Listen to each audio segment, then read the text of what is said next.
Hello friends, welcome to the Future Academy में आपका बहुत बहुत स्वागत है। मैं आपका दोस्त एंड होस्ट मिस्टर हिमांशु आपका इस प्लेटफॉर्म पे बहुत बहुत स्वागत करते हैं।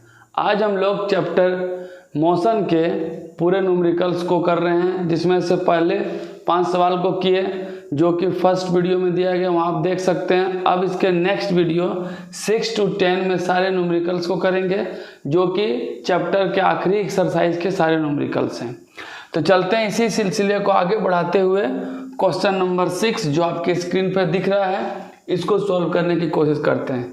इसमें एक ग्राफ दिया है बाबू, जो कि डिस्टेंस टाइम ग्राफ है। इसके थ्रू हमको ये 4 सवाल करने हैं। तो इस तरह के सवाल ज़्यादातर पूछे जाते हैं, लेकिन कम पूछे जाते हैं। इसको अच्छे से सॉल्व करना है। लिखा है कि which of the 3 is travelling the fastest. मतलब इस तीनों में, यहाँ पर ए, बी और सी 3 रेखा दी गई है। इस तीनों में कौन सबसे ज़्यादा फास्टेस्ट है? तो हमको फास्टेस्ट पता करने के लिए सबसे पहले देखना पड़ेगा कि किसका स्लोप सबसे ज़्यादा है।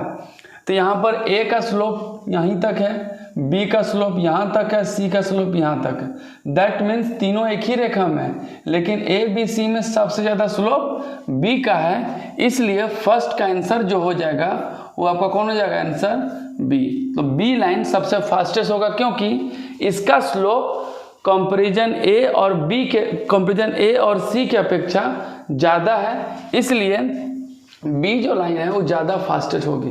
तो इसका आंसर हो जाएगा कि B is the travelling the fastest comparison then A and C. चलते हैं next question, question number B में। Are all the 3 ever at the same point on the road. क्या तीनों किसी जगह पर आगे जाके कहीं मिलेंगे?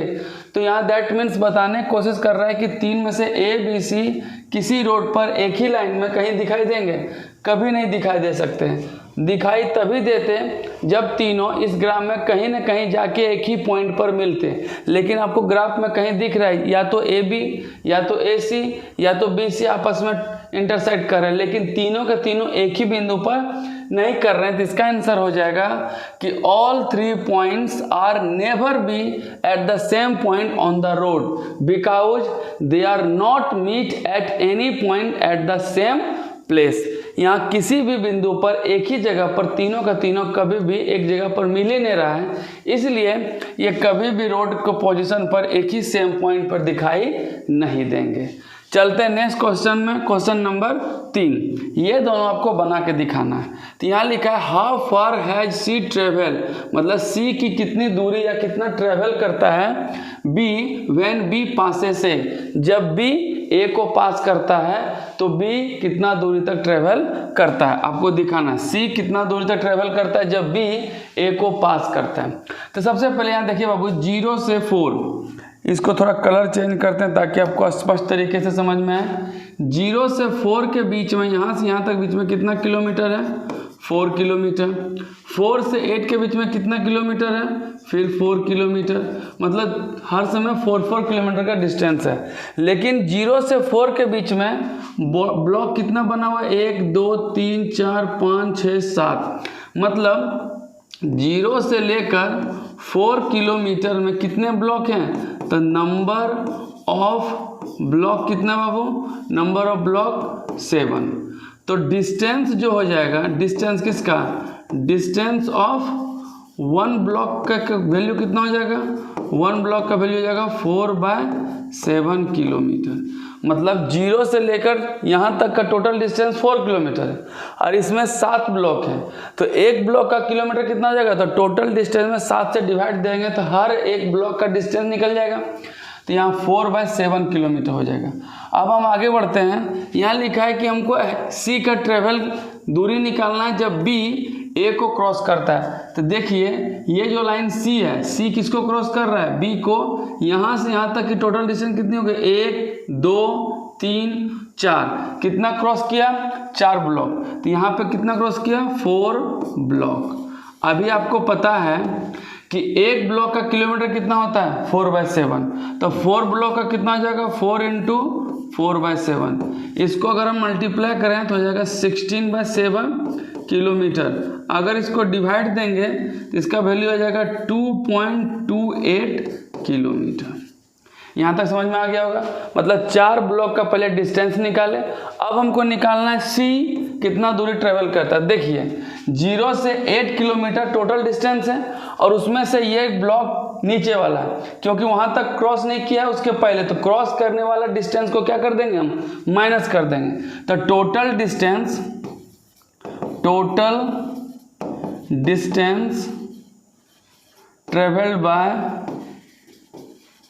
traveled by C when B passes A, equal to total distance। तो यहाँ पे टोटल डिस्टेंस हो गया 8 माइनस करेंगे 2.28, तो फाइनल जो डिस्टेंस निकलेगा मेरा वो जाएगा आपको 5.72 किलोमीटर। तो ये सेकंड का आंसर हो गया, ये हो गया आपका सी नंबर का आंसर। अब यहाँ पे हम लोग डी नंबर का निकालते हैं। तो डी नंबर में क्या, how far has B travel by the time it passes C. तो हमको पता है 1 ब्लॉक का डिस्टेंस कितना है, 1 ब्लॉक का डिस्टेंस बाबू अभी निकाल चुके थे 4/7 किलोमीटर। तो यहाँ पे हमको बोल रहा है बी का डिस्टेंस जब पास सी को करता है, बी का डिस्टेंस जब पास किसको करता है, सी को। तो जब सी को पास करता है तो दोनों के बीच में कितना ब्लॉक हो गया, तो 9। यहाँ से लेकर यहाँ तक के बीच के डिस्टेंस जो कि सी को पास कर रहा है, बी किसको पास कर रहा है, सी को। तो यहाँ से लेकर यहाँ तक कितना ब्लॉक हो गया, 9। तो टोटल कितना ब्लॉक हो गया, 9 ब्लॉक। तो टोटल डिस्टेंस कितना होगा बाबू, total distance equal to 9 into 4/7 हो जाएगा 36/7। इस तरह टोटल वैल्यू हो जाएगा आपका 5.14 किलोमीटर। ये आपका डी का आंसर हो गया। इस तरह ये आपका सी का आंसर और ये डी का आंसर निकलते हैं। बाकी 2 का आंसर में ये हो गया बी फास्टेस्ट है और ये कभी भी नेवर भी meet at same point, because यहाँ पे कहीं भी एक ही जगह पर तीनों बिंदु नहीं मिल रहे हैं। चलते हैं नेक्स्ट क्वेश्चन नंबर 7। मेरा क्वेश्चन नंबर 7, इसको समझने की कोशिश करते हैं। यहाँ लिखा है ball is gently dropped from a height of 20 metre. बोल रहे एक बॉल को हाइट मतलब 20 मीटर की ऊंचाई से गिराया जाता है। तो ऊंचाई h बोलो या s बोलो, बात एक ही है। तो ऊपर से जब गिराया जाता है तो its velocity increase uniformly at the rate 10 metre per second. तो यहाँ पर 10 मीटर पर सेकेंड इसका ऐसा यूनिट से हमको कन्फर्म होता है कि ये एक्सीलरेशन है। इतना एक्सीलरेशन से वो इसका वेलोसिटी क्या होती पड़ती। जब वो अपने जगह पर था तो वहाँ तो कोई स्पीड नहीं था, वहाँ से जब छोड़ा गया तो जब बॉल गिरी तो उस समय इनिशियल वेलोसिटी उसकी क्या हो गई, initial velocity 0 metre per second हो गई। लेकिन उसका जो स्पीड बढ़ा वो कितना स्पीड से बढ़ा, 10 मीटर पर सेकेंड स्क्वायर की स्पीड से बढ़ा। लास्ट में सबसे ज़्यादा ग्राउंड में टच होगा उसके पहले उसका वेलोसिटी सबसे ज़्यादा होगी। तो हमको सबसे पहले वेलोसिटी निकालना है लास्ट में ग्राउंड टच करने के पहले, और कितना समय वो ग्राउंड को टच करती है उसको निकालना है। तो सबसे पहले यहाँ जो दिया हुआ है u, तो u इक्वल टू हो गया वो 0 मीटर पर सेकेंड। मतलब फर्स्ट टाइम में जब वो गिर रहे होगे तो वो तो स्टॉप होगा, गिरना चालू किया, साथ में a बराबर हो जाएगा आपका 10 मीटर पर सेकेंड स्क्वायर और डिस्टेंस s बराबर दे दिया कितना 20 मीटर। तो सबसे पहले हमको निकालना है फिर फाइनल वेलोसिटी और सबसे पहले टाइम, तो t इक्वल टू वाट। तो सबसे पहले आपको पता है formula v square minus u square equal to 2as। इस फॉर्मूला में हम वैल्यू को पुट करेंगे तो v का वैल्यू तो हमको पता नहीं है, जो फाइंड करें उसको लिख दीजिए। u का वैल्यू 0 है तो 0 का स्क्वायर 2 इंटू a का वैल्यू होगा यहाँ से 10 और s का वैल्यू कितना हो गया 20। इस तरह v स्क्वायर माइनस 0 करेंगे तो उतना ही होगा, इक्वल टू इसको मल्टीप्लाई करेंगे तो हो जाएगा 400। इस तरह हो जाएगा v स्क्वायर इक्वल टू 20 का स्क्वायर, इधर से स्क्वायर स्क्वायर कट गया तो v इक्वल टू वैल्यू हो गया 20 metre per second. That means जब वो ग्राउंड को स्ट्राइक करेगा, लगेगा ग्राउंड से, तो उसका फाइनल वेलोसिटी जो होगा अंतिम वेग होगा 20 मीटर पर सेकेंड। मतलब ये मेरा पहला आंसर आया। सेकेंड में हम लिखेंगे v minus you by T equal to A होता है। तो यहाँ से अगर हमको t निकालना है तो t को निकालने के लिए क्या करेंगे, v minus u equal to a t. तो t इक्वल टू हो जाएगा v minus you by a. तो यहाँ पे मान पुट कीजिए, तो यहाँ पर होगा t इक्वल टू v का वैल्यू अभी जस्ट निकला 20, u का मान 0 और a का मान जो निकला है 10।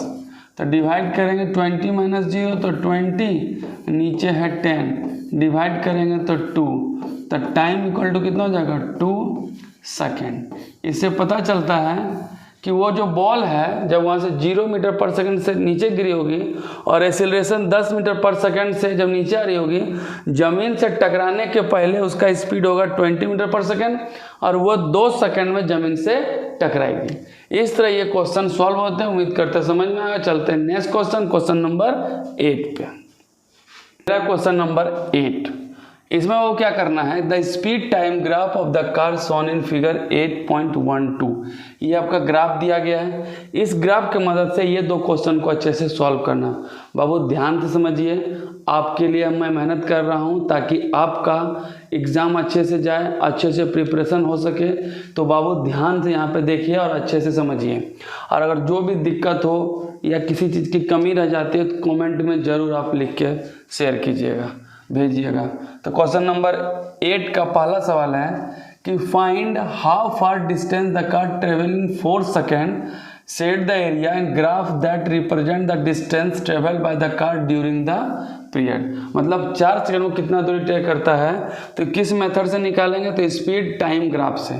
तो देखिए बाबू, यहाँ से 6 से हम स्टार्ट करेंगे, ये यहाँ तक आती है और यहाँ से आने के बाद ये 4 सेकेंड यहाँ तक आती है। इसको सेट कर लिए, तो इसको हम निकालेंगे डिस्टेंस। अगर कि डिस्टेंस पहला नंबर का हम निकाल रहे हैं आंसर कि डिस्टेंस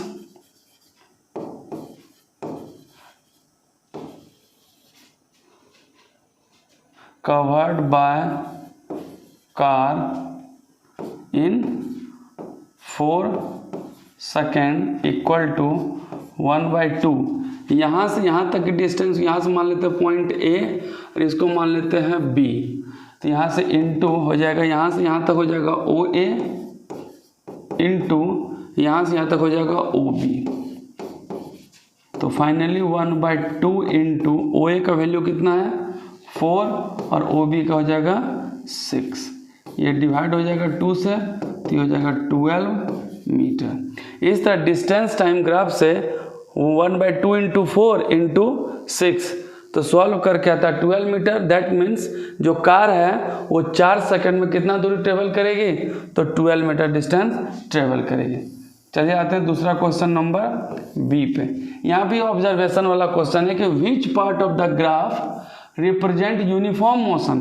तो आपको बताए थे बाबुआ कि यूनिफॉर्म मोशन किसको बोलते हैं, तो यूनिफॉर्म मोशन बोलते हैं कि जब एक डेफिनेट टाइम, एक डेफिनेट समय में तय की जाती है तो उसको हम लोग यूनिफॉर्म मोशन बोलते हैं। तो यहाँ पे ध्यान दीजिए, यहाँ से तो कर्व लाइन है, तो ये यूनिफॉर्म मोशन हो सकता है नहीं, ये नॉन यूनिफॉर्म मोशन को रिप्रेजेंट करेगा। लेकिन ये 6 से मतलब यहाँ से लेकर 9, 10 तक नहीं, 9 तक ही ग्राफ है, यहाँ तक मतलब यहाँ से लेकर यहाँ तक, इसको मान लेते हैं C, इसको मान लेते हैं D।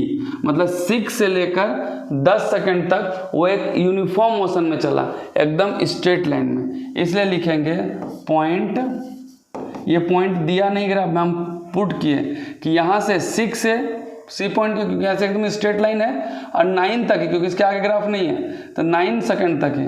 मतलब पॉइंट C to D तक यूनिफॉर्म मोशन करता है। दैट मीन्स 6 सेकंड से लेकर 9 सेकंड तक वो क्या करता है, कौन सा मोशन में जाता है, तो यूनिफॉर्म मोशन में जाता है। क्योंकि यूनिफॉर्म मोशन के बारे में हमको बताए थे कि वैसा मोशन जो एक डेफिनेट समय में डेफिनेट दूरी तय करती है। देखिए डेफिनेट समय 6 से 10 है और डेफिनेट दूरी 6 to D, C से D तक की दूरी तय करती है, मतलब एकदम स्ट्रेट लाइन। और यहाँ कर्व है तो इसको हम यूनिफॉर्म ना बोल के नॉन यूनिफॉर्म बोलेंगे। तो इसमें आंसर हो जाएगा 6 to 10 सेकेंड तक वो एकदम ट्रेवल करेगी किस मोशन में, तो यूनिफॉर्म मोशन में।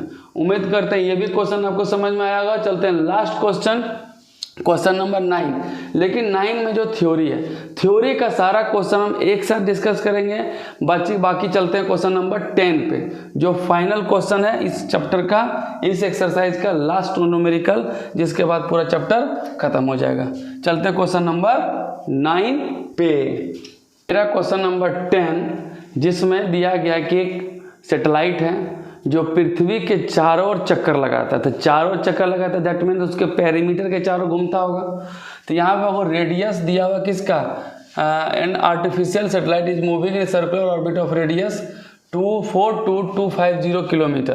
Calculate the speed of it takes 24 kilometre to revolve around the earth. जो पृथ्वी के चारों ओर चक्कर लेने में उसको कितना समय लगता है, 24 घंटा।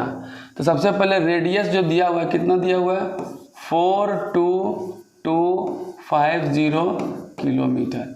सबसे पहले निकालेंगे पेरीमीटर, निकालेंगे पेरीमीटर ऑफ ऑर्बिट, मतलब चारों ओर का जो पेरीमीटर है उसका फॉर्मूला हो जाएगा 2 पाई, क्योंकि सर्कुलर है तो 2 पाई हो जाएगा।